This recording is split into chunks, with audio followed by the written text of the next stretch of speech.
టాలీవుడ్ లో cult classic గా పేరొందిన మనం సినిమా ఇప్పుడు జపాన్ లో భారీ థియేట్రికల్ రిలీజ్ కి రెడీ అవుతుంది. ఈ సినిమా 2014లో విడుదలై ఘన విజయం సాధించింది. అక్కినేని నాగేశ్వరరావు గారు చివరిసారిగా నటించిన చిత్రం ఇదే. ఆయనతో పాటు నాగార్జున, నాగ చైతన్య ముగ్గురు తరాల అక్కినేని కుటుంబం ఈ సినిమాలో కనిపించారు. దర్శకుడు విక్రమ్ కుమార్ చాలా కాంప్లెక్స్ కథని చాలా సింపుల్ గా చూపించి ప్రేక్షకుల మనసుల్లో నిలిచిపోయాడు. ఇటీవల హైదరాబాద్ లో కొన్ని థియేటర్లో రిలీజ్ చేసిన ఫుల్ షోలు రావడం చూస్తే ఈ సినిమాపై అభిమానులు ప్రేమ ఎంతగా ఉందో అర్థమవుతుంది. ఇప్పుడు ఈ సినిమా జపాన్ కి వెళ్తోంది. ఇండియన్ సినిమాలు జపాన్ లో రిలీజ్ కావడం కొత్త కాదే కానీ పాత సినిమాని మళ్ళీ ఓ కొత్త దేశంలో రిలీజ్ చేయడం అరుదైన విషయం. దీనికి ప్రత్యేక కారణం ఉంది. బ్రహ్మాస్త్ర తర్వాత జపాన్ లో నాగార్జునకి మంచి ఫ్యాన్ బేస్ ఏర్పడింది. అక్కడ ఆయన్ను ప్రేమగా నాగ్ సామా అని పిలుస్తారు. సామా అంటే జపనీస్ లో గౌరవప్రదమైన పదం.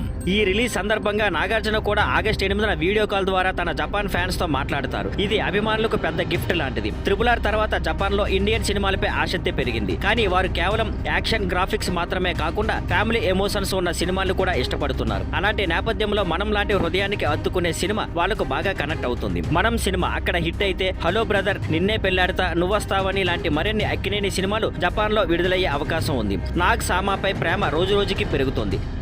Thank you for watching. Please like, share and subscribe.